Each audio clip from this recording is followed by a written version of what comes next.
All right, so for our next topic, we're going to be talking about NBA.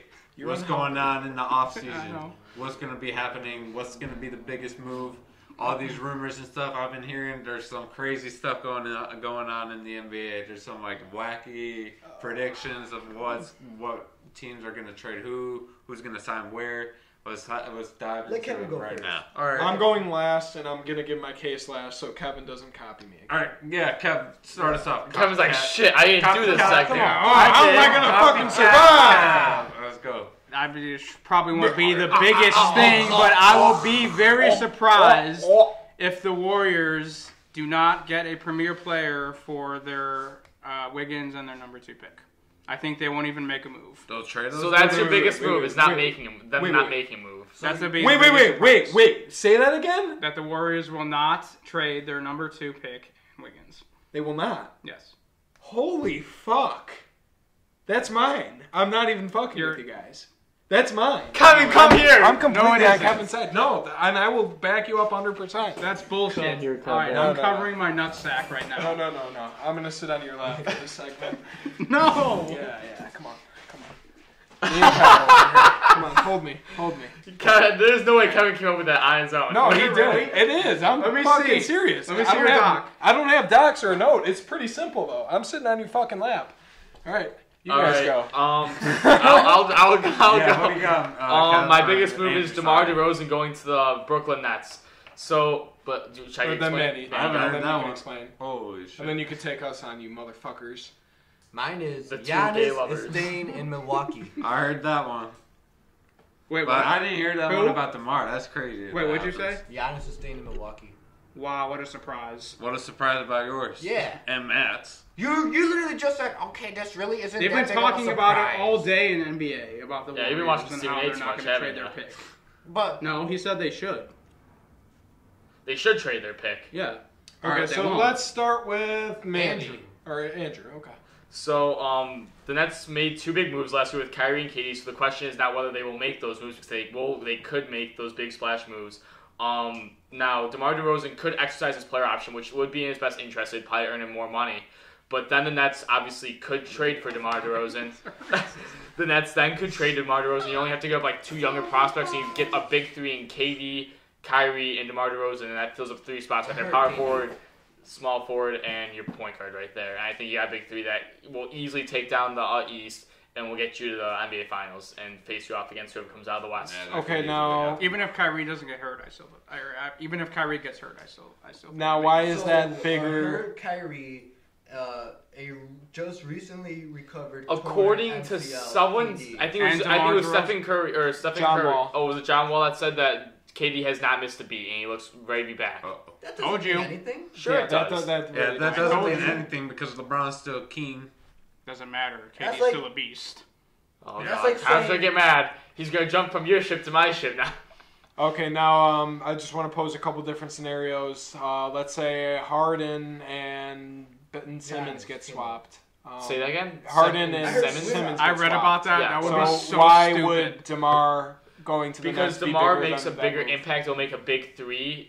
There hasn't been a big 3 in the East yet. We obviously see a couple. Do we even see a big 3 in the West right now? The Warriors was the prior It's one. only been big 2s. Big 2s right now, Yeah, right? pretty much duos. So you'll see a new big 3 make its way back into the NBA with DeMar DeRozan, KD, and Kyrie. Well, I don't even know if DeMar would make a big 3. I think that makes a big 3. Yeah, He shot 53. I mean, he's a star, but He's not a like star. a I mean, he's the star of the Spurs. I mean, he doesn't have a great supporting cast for him, so he really can't get to the playoffs. But I think you add that to a very supporting cast of KD and Kyrie, another guy that Kyrie can dump off assists to. I think you got someone. I think that gives them a very good chance against any team in the West. No, but I mean, and you're gonna if they can get him without trading him, and he doesn't go with his player option. Yeah, Dinwiddie and what's up?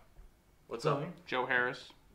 Why'd you point at me? Levert. What You position just is said, Levert? this is like the most overrated team ever. DeMar DeRozan, Kyrie Irving, who's way overrated, and KD, who just came off his MCL sprain That's or true, whatever. that Is Achilles. You just said that this team can easily compete with any team in the West, aka the Lakers. With their bench, 100% with Joe. Like he's like Joe Harris, LeVert, Spencer Dinwiddie. You got guys coming off the bench that are very high impact players that can come in and score a multiple points and play good defense. I mean, but how much Lakers proved like. Yes, okay, I understand that, but I just don't want to sit here all day and suck the Lakers' cock. What fun would that make this? It's just the truth. It's just basketball logic. And how much do benches really come into play in high leverage situations? They really don't, unless you get into foul trouble. I mean, how much did we see the bench really play a factor in this year's NBA Finals? It did. I mean, if you go like college, high school, those are playing. High school plays 6-man rotations. College goes college a little more. Maybe 8. I mean, the top tier teams. I mean, they don't rotate guys, but you just can't. They also the Bucks are not the Bucks. The Nets also have length in Brook Lopez, so that's pretty big to have someone that can guard against AD. Isn't he on the Bucks, Brook Lopez? Yeah. Or Jared Allen. I'm sorry, my apologies. Okay. 7 guy. He's a defensive player of the year candidate. Very good player. Can easily go against AD or anyone else in the league in defense. Do they still have DeAndre? Yes, they still have DeAndre Jordan as a backup center, so another big guy that can play on. That's a good point. Manny, what do you got? Yeah, why is Giannis staying in Milwaukee? Yeah, what the fuck does that do? Because everybody's saying, "Oh, he's leaving." Guess what? He's no. They didn't say he would leave this year. Yeah. Actually, actually, you said that. Yeah, you wanted him to be a Warrior so bad. Yeah, you said he was going to the Warriors. I thought that's what his thing was going to be. I thought it was going to be Giannis going to the Warriors. Okay. Because I love Giannis. I think that was a long shot. Giannis is staying in Milwaukee because he's not like LeBron, where he actually has to move to another team to actually win a ring. And not only that, according to other people, how you guys like to quote other people, other outside resources. Many have said that Giannis, he likes to work alone. He likes to do things separately, stuff like that, because he's an independent person, which means he is dedicated to winning. That's probably why the chemistry between him and Chris Middleton is so good. And how has that worked out for the Bucks? Exactly. It's not working out right now. So it's gonna, with no evidence, it's just gonna fucking happen. Yeah, just like how I said, LeBron had no evidence to show he was great in the playoffs. So in the bubble. So yeah. I actually had evidence to support that though, and that's LeBron does not give one fuck about the regular season, and he would turn it on as soon as playoffs come. Neither does Giannis. But he doesn't show up in the playoffs either, yes, so he's going to make the fucking playoffs? Yes, he did. Yeah. They don't win. How is that showing up? What do you mean they don't win? They don't win! Where the fuck were they in the NBA Finals the last 3 years that Giannis has been the best fucking player ever? That doesn't mean winning. Wait, what? Going to the finals doesn't mean you literally have to fucking win to go into the motherfucking Going to the finals doesn't mean winning? That's enough for me. What does that mean? Hey, stop talking, please. So are you saying that the Bucks won't make any moves? No. Wait, well, I'm there saying you go. Just sign, right? No, he's saying just the biggest Giannis. thing. Right? I'm saying Giannis is staying in Milwaukee, and then they're going to win a ring. May not be not this year, but maybe sometime. Okay, I like that. But that's where I'm going with mine. I'll give mine real quick before Kev. I was thinking long term too, because they hold on. Well, actually, no. You're gonna steal my fucking shit. Yeah, Kev, no. Give your reasoning. Let Kevin talk first. Give your reasoning to your biggest move. I'm thinking long term. My reasoning is that. And this is actually bad news for the Warriors. I think they should, but they won't, because they think that they are perfectly constructed the way they are, and they think they're number one. Depending on who they pick, I think they'll make a really smart pick, but they obviously need to pick a forward, because I think they know that Draymond is like getting nearer to the end of his career. He's not playing as well as he used to. What do you mean? Like, how? He's okay, look at his stats the last 2 years. I mean, yeah, he's obviously never been a scorer, but he's really good on defense. The stat sheet everywhere, every time. Not last year. Yeah, he did. And granted, they were all hurt. They didn't have Steph and Clay. He didn't have his pick and roll partner, and he will have that this year. So yeah, maybe he will play better.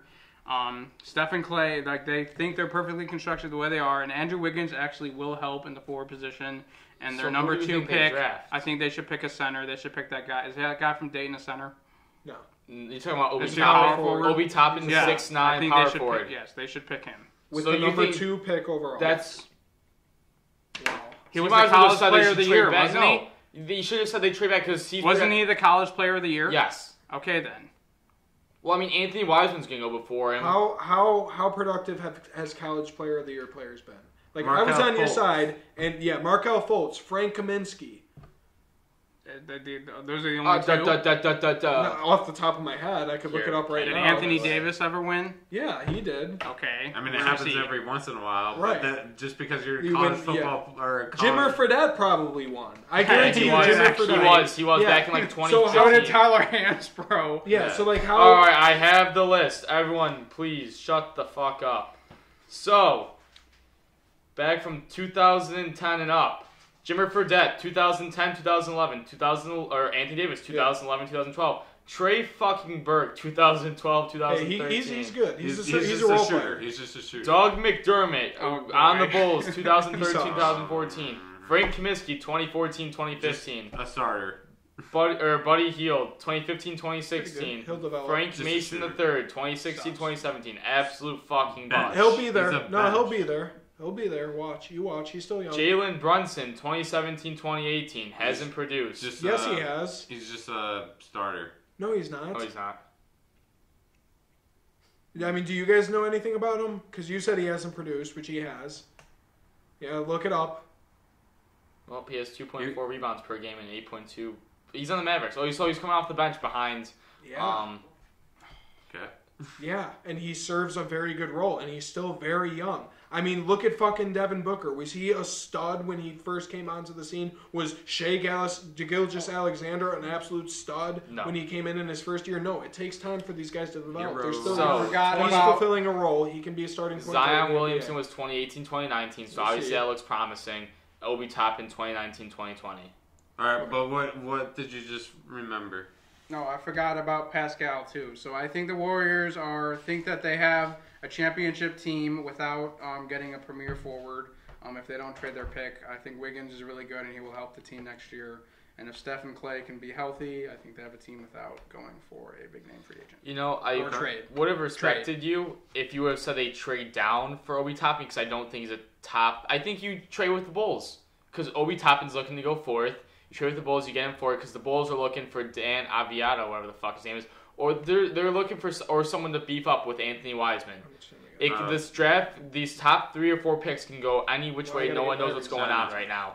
So I mean, I think I know, but you know, Obi Toppin's probably not going top 3. So I think you switch those. I think you do a trade like that, and that would have been your good offseason move.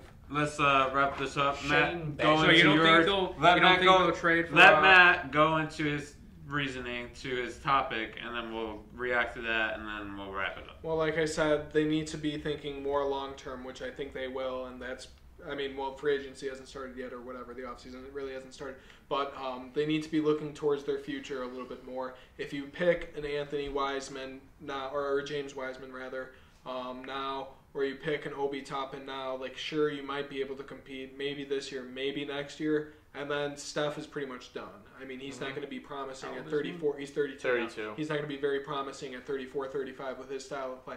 So I think they are best off drafting LaMelo Ball. I'm not huge on LaMelo Ball. I don't know a whole lot about him, but I hear he's this fantastic guard with a huge, very, very high ceiling. So if you're going to do it, you kind of reload with them. Kevin loves his small ball. He says the Warriors are going to shoot everyone out of the gym, and that's all good and great. No, if that's your thing, that's your thing. You pick with that style and you stay with it. You bolster that. Steve Kerr. So you run like a 3-guard system. Obviously. You run like a 3-guard system where you could have Steph and LaMelo at the 1 and 2, and put Clay at the 3. You have Draymond at the 4, and then Marquise Chris is a solid center. I mean, I know you don't know who the fuck he is. Kevin's, I like Bogut. I like Bogut. A cheap shot. But then, not only are you setting up for success for this year and next year, because LaMelo is a guy who's projected to produce immediately, and that would bolster Kevin's system of just launch threes, which won't work, by the way, and it will not work against like a Laker team. But for the future, then, you can have Steph mentor this kid, and if he becomes like a Steph Curry where he stays with the franchise his entire career, I mean, you can't really go wrong with that. Having Steph as your mentor, having Clay, it would be so stupid for them to draft a guard. I just made the case for to hop. Okay, to hop on your point really quickly. But if they want to win now, which I think they do, let Andrew say something real quick. If you're looking at it from that perspective, they have looked at Dan, whatever the hell his last name is, and he seems to be more of what the Lakers or the Warriors are looking for in a shooter type playmaker more than LaMelo Ball. Well, what's LaMelo Ball's play type? LaMelo Ball is more of like a driver dish shot, more like Lonzo. Dan, whatever the hell, is more of a shooter. I thought he's a scorer. But he can't shoot that well. He can't shoot. LaMelo can't shoot. He's not that well. No, not like how they're saying this kid Dan. The Warriors after the workout with Dan or whatever said they were very high on him. So that's why I think they should trade back like a pick or two because you can get a lot for a pick or two. You know what? Actually, boom. Sorry. Fuck those guys. Fuck Dan. You pick Tyrese Maxey at number 2. Any pick would be, Tyler Hero. What if they redrafted? You think Tyler Hero's a top 5 pick? Yeah. Absolutely. Any guy from Kentucky, they buy into a role. Tyrese Maxey is a guard. He's a 3. He's a 2-3. He can shoot the ball. He can drive. He can play make. He's everything you want in a guard. You pick Tyrese Maxey. I do like your idea of them moving Clay to 3. He can play. It doesn't matter. He can play 2 or 3. Yeah, so I guess they could play with 2 guards. All right. 3 guards. And what would Wiggins 4 be? guards, Power? probably. No, he's a small forward. He'd probably come off the bench. Yeah. You could be a number 6 like Lou. Mm-hmm.